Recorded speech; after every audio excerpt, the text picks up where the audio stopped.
यीशु सहाय, जय यीशु और जय मसीह की जूम क्लाउड आशीष प्रार्थना सभा में हम आप सभी का स्वागत करते हैं और प्रभु यीशु मसीह के प्रेम में आज की आराधना को शुरू करेंगे। नाम तोर मसीह बड़ा रे अनमोल लागेला, नाम तोर मसीह जिंदगी बदल देवेला।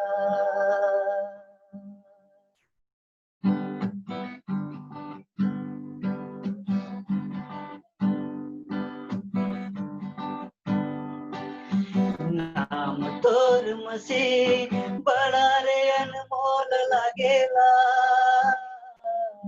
नाम तोर मसीह जिंदगी बदल देवेला। नाम तोर मसीह बड़ा रे अनमोल लागेला,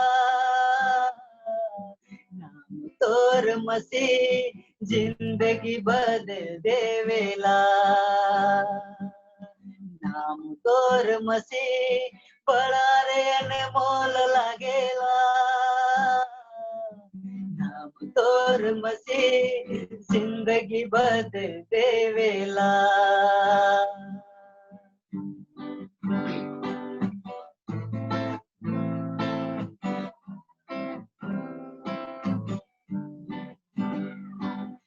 उधर जे मिलेला तोर नाम से,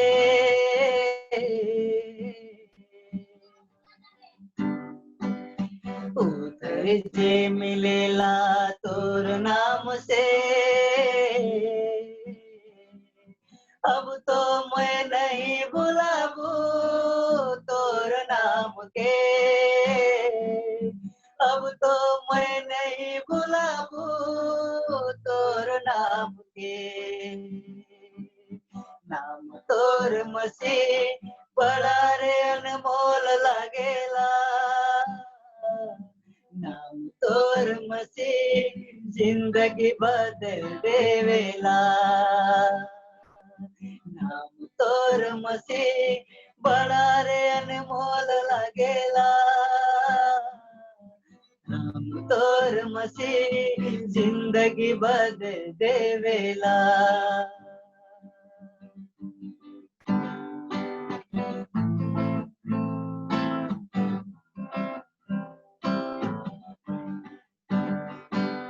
चंगई जे मिलेला तोर नाम से, चंगई जे मिलेला तोर नाम से। अब तो मैं नहीं भुलाबू तोर नाम के, अब तो मैं नहीं भुलाबू तोर नाम के। नाम तोर मसीह बड़ा रे अनमोल लागेला, नाम तोर मसीह जिंदगी बदल देवेला।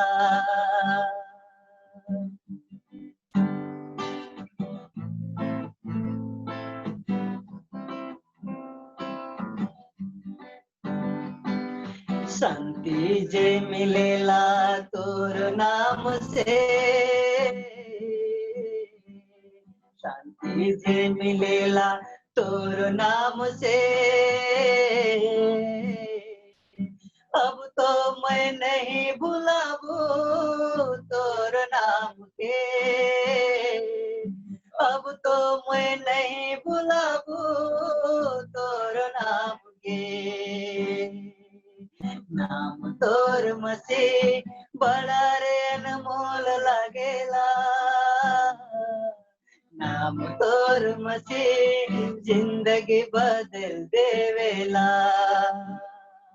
नाम तोर मसीह बड़ा रे अनमोल लागेला, नाम तोर मसीह जिंदगी बदल देवेला, जिंदगी बदल देवेला। सचमुच में मेरे आज की शाम परमेश्वर के पवित्र और सामर्थी वचन को जब हम सुनने जा रहे हैं, इससे पहले मैं एक गीत से आरंभ करूं। दुनिया के रे अंत समय निकट आवा थे धीरे धीरे। बहुत सारे लोग इस गीत को जानते हैं, नया जनरेशन के लोग इस गीत को नहीं जानते, लेकिन आज सुने। दुनिया के रे अंत समय निकट आवा थे धीरे धीरे। हे मनवा मन फिरावा समय न के चल जाते।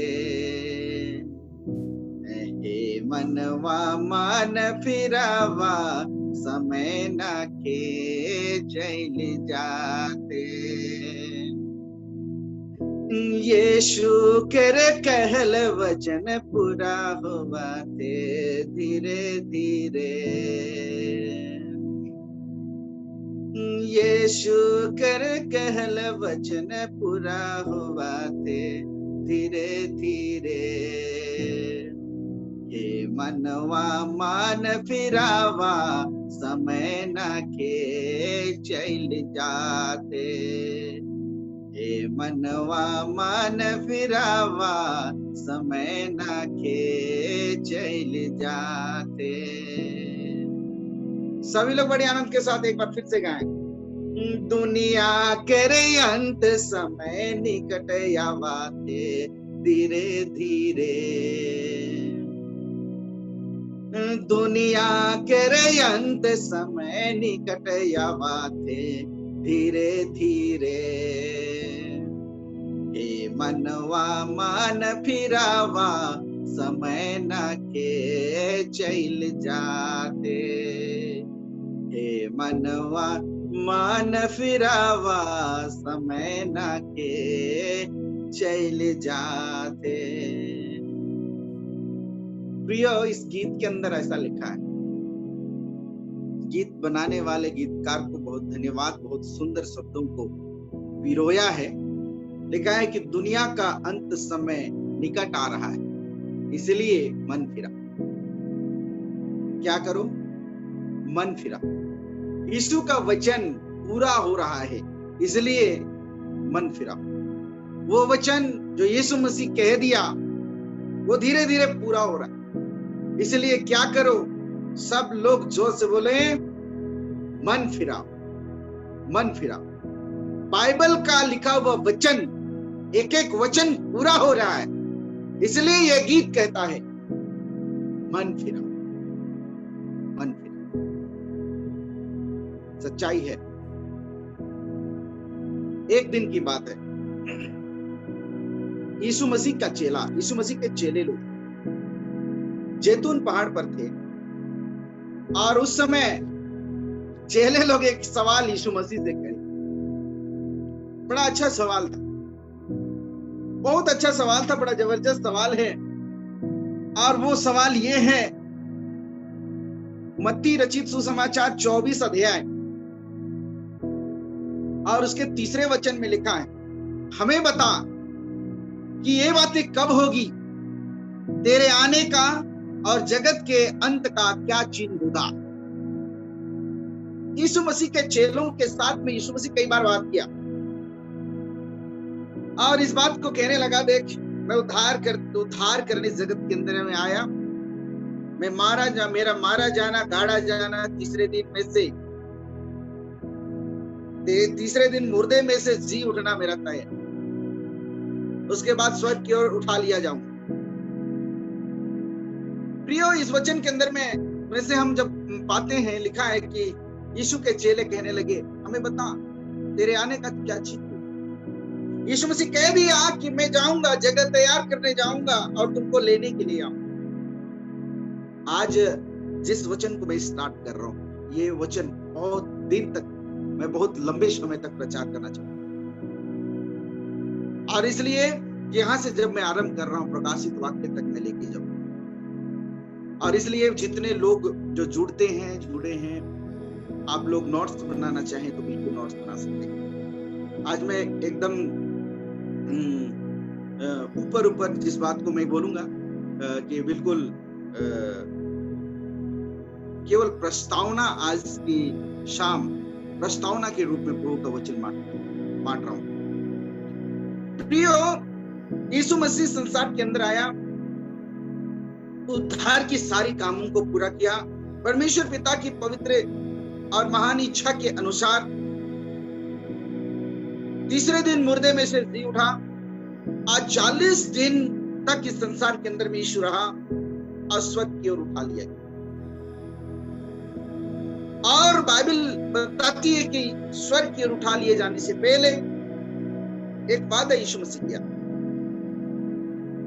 देखो मैं जगह तैयार करने जाता हूं, बाद में तुमको मैं लेने आऊंगा। यीशु मसीह ने कहा, देखो मैं जगह तैयार करने जाता हूं, बाद में तुमको मैं लेने आऊंगा। यीशु के चेले इस बात से बहुत चिंतित हो गए कि हम तुझे कैसे पहचानेंगे प्रभु। वो समय तो बहुत दिन होगा, हो सकता है बहुत दिन के बाद आओगे, हो सकता है। मुझे कहने दीजिए, इस वचन के अंदर ऐसा लिखा है कि प्रियो, सचमुच यीशु मसीह के चेले लोग कहने लगे कि कैसे हम पहचानेंगे, क्या चिन्ह होगा। यीशु मसीह ने कहा, सावधान रहो, कोई तुम्हें भरमाने ना पाए, कोई तुम्हें भरमाने ना पाए, क्योंकि बहुत से ऐसे लोग होंगे जो मेरे नाम से आकर कहेंगे मैं मसीह हूं और बहुतों को भरमाएंगे। बड़ा अच्छा लिखा हुआ कि तुम्हें कोई भरमाने ना पाए। बहुत से लोग ऐसे होंगे जो मैं मसीह हूं बोलेंगे, मैं मसीह हूं बोलेंगे। प्रियो, आप इंटरनेट में देखिएगा, खोजिएगा, मैं उसका नाम बताना नहीं चाहता। इस संसार के अंदर में ऐसे लोग भी हैं जो अपने आप को मसीह कहते हैं और बहुत सारे उसके फॉलोवर्स। इस धरती के अंदर में है वो व्यक्ति जिंदा और वो अपने आप को कहता है मैं मसीह। और आगे बहुत सारी बातें लिखा है कि लड़ाई और लड़ाई की चर्चा सुनोगे, अकाल होंगे, भूकंप होंगे, और आगे लिखा है कि वे क्लेश देने के लिए तुम्हें पकड़वाएंगे। देखिए, ये सब लिखा है कि लड़ाई और लड़ाई की चर्चा तुम सुनोगे। एक बार फिर से मैं बोलूं कि यीशु मसीह इस बात का जवाब दे रहे हैं कि मेरे आने से पहले ये चिन्ह होगा। क्या क्या चिन्ह होगा? कि मेरे आने से पहले ये चिन्ह होगा कि बहुत सारे लोग ऐसे लोग होंगे जो कहेंगे मैं मसीह हूं। तुम घबरा ना जाना, देखो लड़ाई और लड़ाई होगी, लड़ाई और लड़ाई की चर्चा सुनोगे, घबरा ना जाना, इनका होना अवश्य है। मैं बात करूंगा आगे, परंतु उस समय अंत ना होगा। और आगे लिखा है, क्योंकि जाति पर जाति और राज पर राज चढ़ाई करेगा और जगह जगह काल पड़ेंगे, भूकंप। ये सब घटनाएं होगी यीशु मसीह के आने से पहले, जो यीशु मसीह ने कहा। अब थोड़ा सा हम बात करेंगे कि इस पृथ्वी के अंदर में जो यीशु मसीह कह दिया, वो जैसे नेपाल की बात करें 2015 में एक बड़ा भयंकर भूकंप आया और 9,000 लोग लगभग मर गए, 22,000 लोग लगभग घायल हो गए पूरे नेपाल के अंदर। 2015 की घटना। 2001 की घटना, 6 जनवरी को गुजरात में भूकंप हुआ, उसमें 13 से 20,000 लोग मर गए, लगभग 1,86,800 लोग घायल हो गए और 3,40,000 घर नाश हो गए। ये 2001 में ऐसा घटना हुआ, गुजरात हिल गया। दिसंबर 2004 में, 26 दिसंबर 2004 में देखें तो सुनामी लहर आया, साथ में भूकंप, और दुनिया भर में अगर देखा जाए तो 2.5 लाख लोग मर गए। अगर इंडिया की बात करें तो लगभग 16,500 लोग मरे। केरल की बात करें, केरल 2018 में जो बाढ़ आई, और इतना भयंकर बाढ़ था कि 14 जिला प्रभावित हो गया, बहुत सारे लोग बेघर हो गए, बहुत सारे लोगों का घर डूब गया, धन डूब गया, घर के अंदर में पशु सारा चीज मर गया, बहुत सारे लोग भी मर गए। इतिहास बताता है, सचमुच मेरे प्रियो, बहुत बड़ी बड़ी घटनाएं हो रही है और हो रही है, होंगी। आज के दिन देखिए, जिस महामारी के बीच में हम हैं, जिस महामारी के बीच में है, एक भयंकर संसार के अंदर में कोरोना वायरस आया। यीशु मसीह का वचन में लिखा ऐसा होने वाला है, होगा। अगर यशायाह 7 अध्याय उसके 13-14 वचन को पढ़ेंगे, वहां पर महामारी के विषय में लिखा है। वहां पर महामारी के विषय में टिड्डी और महामारी आएगा। और कुछ दिन पहले मध्य प्रदेश में और छत्तीसगढ़ में भी कुछ जिलों में टिड्डी का महाप्रकोप था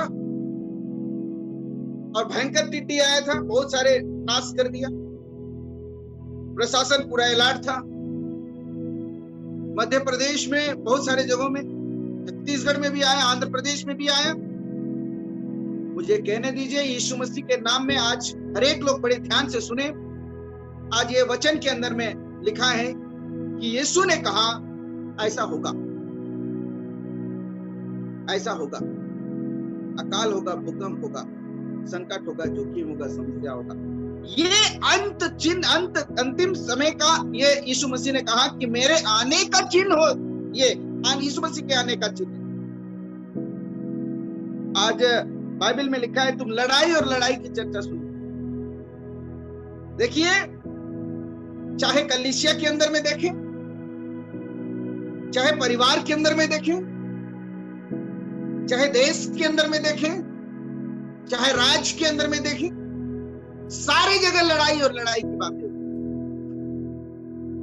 यीशु मसीह ने कहा मेरे आने से पहले ये चिन्ह होगा, लड़ाई और लड़ाई की चर्चा सुनो। एक कलीसिया दूसरे कलीसिया को पसंद नहीं कर रहा। कहां गया वो प्रेम? मैं धन्यवाद देता हूं महान परमेश्वर का। आज ये जो है, ये मीटिंग, ये आशीष प्रार्थना सभा, ये कोई कलीसिया का सिस्टम नहीं है इसके। आज कलीसिया के अंदर में देखिए, ये तेरा है, ये मेरा है। कोई जमीन के लिए लड़ रहा है, कोई पैसे के लिए लड़ रहा है, कोई कुर्सी के लिए लड़ रहा है। लड़ाई और लड़ाई की चर्चा सुनोगे, यीशु मसीह ने कहा, और ये बातें हो रही है। प्रियो, मैं एक बात को कहना चाहता आपके बीच। वचन में बड़ा अच्छा लिखा है कि लड़ाई और लड़ाई की चर्चा सुनो। भारत देश के अंदर में ये देश दूसरे देश से लड़ाई कर रहा है, दूसरा देश भारत से लड़ाई कर रहा है। हर देश के अंदर में लड़ाई और लड़ाई की चर्चा हो रही है। ये यीशु मसीह के आने से पहले का प्रतीक है। यीशु ने कहा है मेरे आने से पहले ये चीज होगा। आज ध्यान से सुने, मैं कहना चाहता हूं, नूह को एक बार परमेश्वर पिता ने कहा, बड़ा अच्छा कहा है। अगर आप देखेंगे, ये बहुत लंबा विषय है, लंबा दिन तक हम चलेंगे और सभी लोग ध्यान के साथ सुनते रहें और प्रभु के पवित्र वचन के अनुसार चलते रहें। एक बार परमेश्वर पिता इस पृथ्वी का अंत किया था, पृथ्वी का अंत किया था, लेकिन एक बार फिर से अंत होने वाला।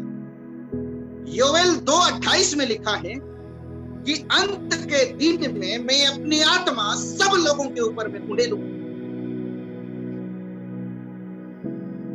अंत के दिन में मैं अपनी आत्मा, परमेश्वर पिता ने कहा, सब लोगों के, सब मनुष्यों के ऊपर में उड़ेलूंगा। जवान दर्शन देखेंगे। क्या बात है, और सच्चाई है, ऐसा हो रहा है।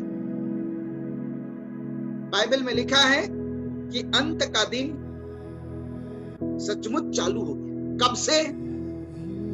एक बार फिर से योएल 2:28 वचन को पढ़िएगा। वहां लिखा है कि अंत के दिन में मैं अपनी आत्मा उड़ेलूंगा।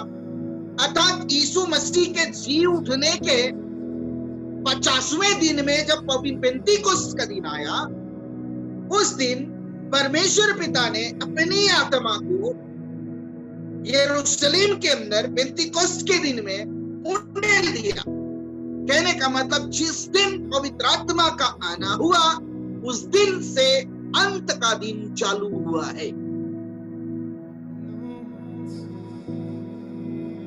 जिस दिन, एक बार फिर से मैं बोलूं, जिस दिन पवित्र आत्मा इस जगत के अंदर में लोगों के ऊपर में उतारा गया, वरन उंडेला गया, उस दिन से अंत का दिन चालू हो गया। हम लोग अंत के दिन में हैं, अंतिम दिन में हैं हम लोग। जितने इस वचन को सुन रहे हैं सभी ध्यान से सुने, लिखा है हम लोग अंतिम दिन में हैं, अंतिम दिन का जिंदगी जी रहे हैं। इसके बाद क्या होने वाला है मैं आपको बताऊं। यीशु मसीह विश्वासियों को लेने के लिए आएगा, विश्वासियों को लेने के लिए आएगा। मत्ती रचित सुसमाचार 24 अध्याय में ही लिखा है कि 2 जन चक्की पीसते रहेंगे, एक उठा लिया जाएगा, दूसरा छोड़ दिया जाएगा। लिखा है कि 2 जन खेत में हल जोतते रहेंगे, एक उठा लिया जाएगा, दूसरा छोड़ दिया जाएगा। आज एक गीत मुझे याद आता है, आखिरी नरसिंगा फूका जाने वाला है, तेरा मेरा सबका यीशु आने वाला है। आखिरी नरसिंगा फूका जाने वाला है, तेरा मेरा सबका यीशु आने वाला है। तू कहाँ होगा, तू कहाँ होगा। बोलिए, संकल्प एक एक लोगों को देख करके इस समय रिकॉर्ड करना और एक दूसरे को पूछें। अपने परिवार में बच्चे बैठे हैं तो बच्चे को पूछिए, पत्नी बैठी तो पत्नी को पूछिए, अगर पति बैठा तो पति को पूछिए। 1 2 3 4 स्टार्ट। तू कहाँ होगा, तू कहाँ होगा। उंगली दिखाकर सब लोग बोले, तू कहाँ होगा, तू कहाँ होगा। आखिरी नरसिंगा फूका जाने वाला है, तेरा मेरा सबका यीशु आने वाला है। बोलिए, आखिरी नरसिंगा फूका जाने वाला है, तेरा मेरा सबका यीशु आने वाला है। तू कहाँ होगा, तू कहाँ होगा। बहुत सारे लोग नहीं बोल रहे, बोलिए अगल बगल के लोगों को, तू कहाँ होगा, तू कहाँ होगा, तू कहाँ होगा, तू कहाँ होगा, तू कहाँ होगा, तू कहाँ होगा। बाइबल में लिखा है यीशु मसीह आएगा और अपने लोगों को, विश्वासियों को लेकर के जाएगा, अविश्वासी को धरती में छोड़ देगा। जो छूटेगा उसके लिए बहुत दिक्कत है, बहुत दिक्कत है, लेकिन जो यीशु के साथ बादलों में उठा लिया जाएगा वो आनंद ही आनंद है। चलिए, नूह के लिए परमेश्वर ने एक विशेष बात को कहा और इस बात को हम देखेंगे। लिखा है उत्पत्ति की किताब 6 अध्याय उसके 14 वचन। उत्पत्ति 6:14 में लिखा, इसलिए तू गोपेड़ वृक्ष की लकड़ी का एक जहाज बना ले, उसमें कोठरियां बनाना और भीतर बाहर उस पर राल लगाना। बड़ा अच्छा बातें। परमेश्वर इस संसार के अंदर मनुष्य को बनाया, बनाने के बाद पछताया। बनाने के बाद पछताया, और इसलिए पछताया कि सारे लोग अपनी परमेश्वर की तारीफ के लिए बनाए गए थे, लेकिन कोई भी तारीफ के योग्य नहीं। और इसलिए संसार के अंदर में परमेश्वर पिता अपनी कोप को भड़काया और सारे लोगों को देखा कोई भी धर्मी नहीं है। एक ही व्यक्ति दिखा धर्मी, वो भी नूह। और नूह को परमेश्वर पिता ने कहा, देख मैं इस संसार को पानी से डुबाने वाला, जल प्रलय करूंगा, संसार को मैं नाश करने वाला हूं। सच है मेरे प्रियो, हम लोग अंत के दिन के समय हैं। यह संसार का अंत होने वाला है। एक बार हुआ, नूह के समय हुआ। आगे बाइबल में ऐसा लिखा है, नूह को परमेश्वर ने कहा, बेटा गोपे वृक्ष की लकड़ी ले और एक जहाज बना और उसमें कोठरियां बनाना, भीतर बाहर राल लगाना। इसका भेद की बात यह है कि आज मेरे और आपके लिए भी ये नूह का वचन, ये वचन जो है परमेश्वर का वचन जो नूह के लिए आदेश था, वो मेरे और आपके लिए भी है। कैसा? परमेश्वर ने कहा वृक्ष गोपेर का ले और उसमें से, उस लकड़ी से तू जहाज बना, अर्थात यीशु का क्रूस से तू ये घर को बना, ये जहाज को यीशु की क्रूस से बना, और भीतर बाहर राल लगाना। तुम्हारे अंदर भी यीशु का लहू रहे और तुम्हारे जिंदगी के बाहर भी यीशु का पवित्र लहू रहे। अगर तू बचना चाहता है, अगर तू बचना चाहता है, अंत के समय भयंकर बातें होने वाली है। 7 साल का जो क्लेश और महाक्लेश होगा, ये भयंकर होगा। इस बात को हम लोग बहुत अच्छे रीति से आने वाले समय में देख पाएंगे। लेकिन ये वचन के अंदर लिखा है कि परमेश्वर ने नूह को कहा, तुम ऐसा कर, जहाज बना, सुंदर जहाज। गीतकार एक गीत बड़ा अच्छा लिखा है, जीवन रूपी मोर डोंगाया है, बाप रूपी सामुद्र माझे, हिलेला डोलेला डर लगेला, प्रभु ताए लेके चला। ये जीवन का जहाज है, पाप के समुद्र में तैर रहा है। सच्चाई इसी संसार के अंदर, ये संसार अंत होने वाला है। मगर परमेश्वर पिता नूह को कहा, बेटा तू गोपेर वृक्ष की लकड़ी ले और जहाज बनाना, लिखा है उसके अंदर बाहर राल लगाना, अर्थात राल मतलब यीशु का लहू तुम्हारे जीवन के अंदर भी, तुम्हारे जीवन के बाहर लहू लगाना। और लिखा है इस ढंग से तो उसके बनाना, जहाज की लंबाई 300 हाथ, चौड़ाई 50 हाथ और ऊंचाई 30 हाथ। बड़ा अच्छा बताया परमेश्वर, ऐसा ऐसा ऐसा ऐसा बनाना, किससे? ऊंचाई 30 हाथ, चौड़ाई 50 हाथ, लंबाई 300 हाथ हो। ओके, लिखा है जहाज में एक खिड़की बनाना, केवल एक खिड़की होना चाहिए। कहने दीजिए मुझे इस वचन के अंदर लिखा है कि जहाज में एक खिड़की बनाना। इस जीवन के जहाज में एक खिड़की होना चाहिए। आपके घर के अंदर बहुत सारा खिड़की है, उस खिड़की से आप बाहर देखोगे तो बहुत सारे पाप नजर आएंगे और हमें रेप्चर से रोकेगा। मतलब मेघारोहण जब यीशु लेने के लिए बातों में से आएगा तो हमको रोक देगा, पाप रोकेगा, पाप ही नहीं जा सकता, अधर्म में फंसा हुआ व्यक्ति नहीं जा सकता। यीशु के लहू से धोया हुआ व्यक्ति के लिए है रैप्चर, विश्वासी व्यक्ति के लिए है रैप्चर। इसलिए वचन में लिखा एक खिड़की बनाना, मतलब ये जीवन के जहाज के अंदर एक खिड़की होना चाहिए। बड़ा अच्छा लिखा। और आगे लिखा है कि और उसके एक हाथ छत के ऊपर से इसकी छत बनाना, मतलब छत जो है, छत वो 30 हाथ में है, लेकिन एक हाथ छोड़ के 29वें हाथ में तो खिड़की बनाना है।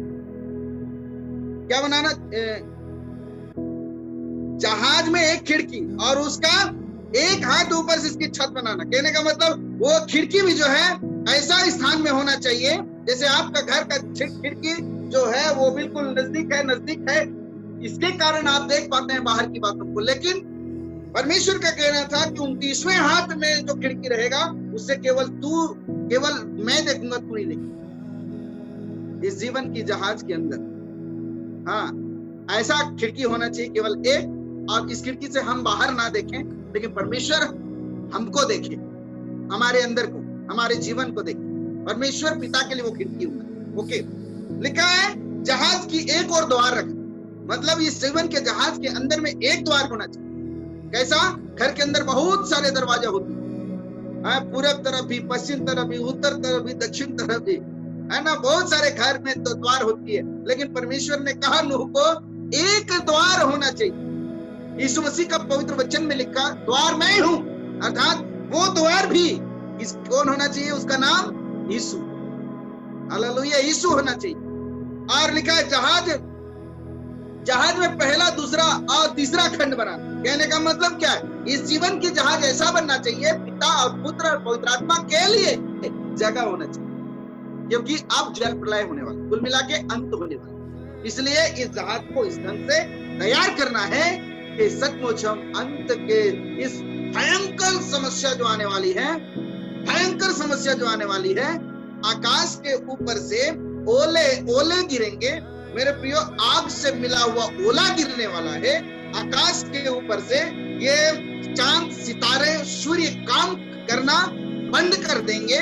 बाइबल में लिखा है कि भूकंप होंगे। सचमुच मेरे प्रियो, ऐसा भूकंप होगा कि आज तक कभी भूकंप नहीं हुआ, और एक एक मन के ओला गिरेंगे, ऐसा लिखा है। एक एक मन के ओला, मतलब 40-40 किलो के ओला गिरेंगे। इसको हम देखेंगे प्रकाशित वाक्य किताब में। मगर मैं एक बात को आज आपके सामने रखना चाहता हूं, और वो ये है कि इस जीवन की जहाज को अगर बचाना है तो ये नूह को परमेश्वर पिता ने एक सिस्टम दिया। इस जिंदगी को अगर बचाना है तो परमेश्वर ने नूह को एक सिस्टम दिया, और उस सिस्टम के अनुसार नूह चला, और वैसा ही मुझे और आपको करना है, ताकि अंत के दिन में उस बड़े भयंकर पीड़ा आने से हम बच जाए, हम बच जाए। क्योंकि वो पीड़ा जो आएगी, सुने, वो पीड़ा जो आएगी, यीशु मसीह बादलों में से जब आएगा, और आने के बाद विश्वासियों को उठा करके ले जाएगा, विश्वासियों का शरीर अविनाशी दशा में बदलेगा, रैप्चर होगा, मेघारोहण होगा, विश्वासी लोग उठा लिए जाएंगे। उसके बाद में ये पीड़ाओं का भयंकर पीड़ा होगी, लोग पत्ते खा करके जिंदा रहेंगे। उससे पहले कि प्रभु नहीं चाहता कि विश्वासी लोग इस बड़े पीड़ाओं में रहे, इसलिए प्रभु अपने लोगों को उठा करके ले जाएंगे। मुझे और आपको इस बात के लिए तैयार होना है कि यीशु मसीह का आना तय है। वो कहा है कि मैं शीघ्र आने वाला हूं। यीशु मसीह आएगा और मुझे और आपको ले जाएगा। जी हाँ, विश्वासियों को ले जाएगा, लेकिन तैयार जो रहेंगे उनको लेके जाएगा। जो तैयार रहेगा उनको लेके जाएगा, अटरंडम नहीं। जो यीशु के लिए अपना जीवन दिया, यीशु के साथ अपना मंगनी किया, यीशु को अपना जीवन दिया, स्वीकार किया, यीशु को ग्रहण किया, यीशु के लिए अपना जीवन का सब कुछ सौंपा, उसको यीशु मसीह स्वर्ग की ओर उठा ले। जो बचे रहेंगे ना, उनके लिए बहुत बड़ी पीड़ा। इसलिए ये आशीष प्रार्थना सभा उद्देश्य ये है कि हर एक लोग बचाए जाए, कोई भी नाश ना, चाहे कोई भी। इस ब्रह्मांड के अंदर में नर और नारी करके परमेश्वर पिता बनाया, और हर एक नर और नारी को प्रभु लेने के लिए आना चाहता है, मगर योग्य कौन कौन है कि वो जाए। आज मुझे उसकी योग्यता रखनी है, और ताकि वो प्रभु के साथ हम उठा लिए जाए। आज इसलिए नूह को परमेश्वर ने कहा, बेटा तू लकड़ी ले, गोपेर वृक्ष का, और जहाज बना। तो इस जीवन को बचाने के लिए, है ना, अपने आप को बचाने के लिए यीशु का क्रूस को लगाना पड़ेगा। यीशु का क्रूस को लगाना है इस जीवन के अंदर। दूसरी बात, राल लगाना है, यीशु की लहू। राल मीन्स यीशु का लहू, यीशु के लहू से धुलना है।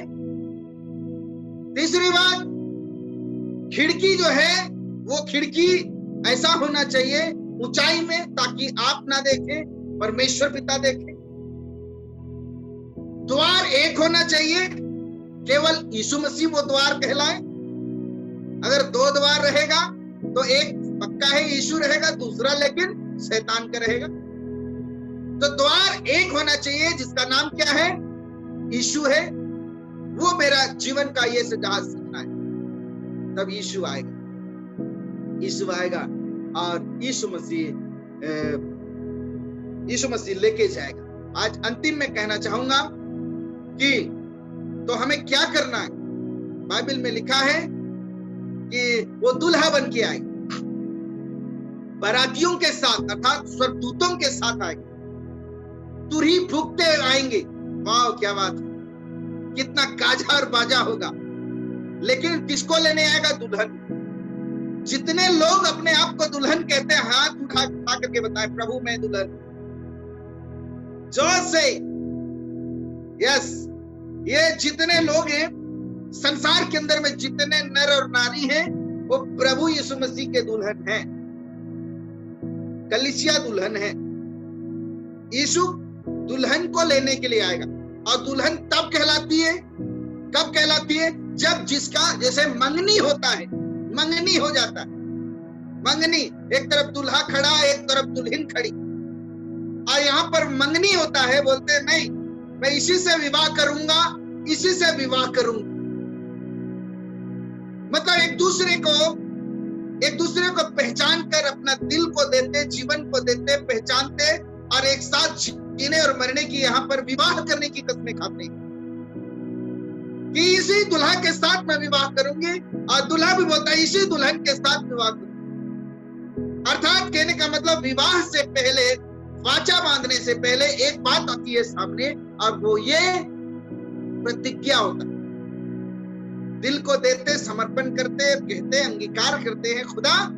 वो कहते हैं इसी के लिए मैं इसी के साथ विवाह करूंगा। तो विवाह का मतलब ये है कि यीशु जब दुल्हा है तो दुल्हन में हो। तो इस सांसारिक विवाह के अंदर में होता क्या है कि मंगनी होता है, तब विवाह होता है। आज आशीष प्रार्थना सभा इस बात को ऐलान करता है कि हर एक लोग यीशु के साथ मंगनी करा ले। मंगनी, एंगेजमेंट, मंगनी करा लें और प्रतिज्ञा कर लें, प्रभु जो भी हूं मैं तेरा ही। मंगनी करने के बाद ना संबंध थोड़ा सा सामने आता है। कोई भी वैवाहिक परिवार के अंदर पूछ लीजिए, जिसका मंगनी हुआ और उसका रिश्तेदारी व संबंध और करीबी होता है। एक दूसरे को फोन से बात करते हैं। आजकल फोन है, एक समय था फोन नहीं था। बहुत सारे लोग हंस रहे होंगे, आपके समय में हो सकता है फोन नहीं, लेकिन अभी फोन का समय है। सुबह उठे कि नहीं गुड मॉर्निंग, सोने से पहले गुड नाइट, दिन भर में क्या खाए क्या पिए, ये है वो है, फोन से आजकल। तो आज मंगनी करें और करीबी बढ़ाए, प्रभु से संबंध बनाए, तभी वो लेके जाएगा दुल्हन, है ना। इसके बाद हम बात करेंगे कभी कि ढेढ़ैन वाला सिस्टम नहीं रहता। बड़ा सुंदर शब्दों के साथ में सचमुच मेरे प्रिय मैं अंत करना चाहता हूँ। आज यीशु आने वाला है और अपनी दुल्हन प्रतिज्ञा किया हुआ, अर्थात वचन दिया हुआ, है ना। एंगेजमेंट मतलब प्रतिज्ञा, वचनदत्त में कुल मिला के कहना चाह रहा हूँ। वचन दिया हुआ दुल्हन को, वचन दिया हुआ। वचनदत्त होता है ना, वचनदत्त में क्या होता है? दुल्हन जो है, दुल्हन के साथ में चर्च में पादरी के निकट और कलीसिया के निकट इस बात को वचन बांधता है, प्रतिज्ञा करता है कि मैं इसी से विवाह करूं। तो आज वचन दीजिए, वचन बांधिए यीशु के लिए, दिल खोल करके वचनदत्त कराइए। वचन दिल से, आपका वचनदत्त आप ही कराए, आप ही से होगा, मेरे से नहीं होगा। ये तो मैं कह सकता था, जितने लोग हैं आशीष सभा में, इससे प्रभु विवाह करने का वचन पान ये तैयार है, ऐसा नहीं बोल सकता मैं। आपको बोलना है प्रभु मैं तैयार हूं, और वो आएगा और दुल्हन को लेने के लिए आएगा, और उसी दुल्हन के साथ उसको लेके जाएगा जिसके साथ वो चंदन। विवाह के अंदर में देखिए बारात जाते हैं, उसी लड़की से विवाह होता है जिसके साथ वचनबद्ध होता है, जिसके साथ एंगेजमेंट। आज एंगेजमेंट करने की जरूरत है, हाँ, और वचन बांधने की जरूरत है, और तब यीशु मसीह आएगा और तब लेके जाए। प्रभु आप सबको आशीष दे। परमेश्वर पिता आप सबको बहुतायत का आशीष दे।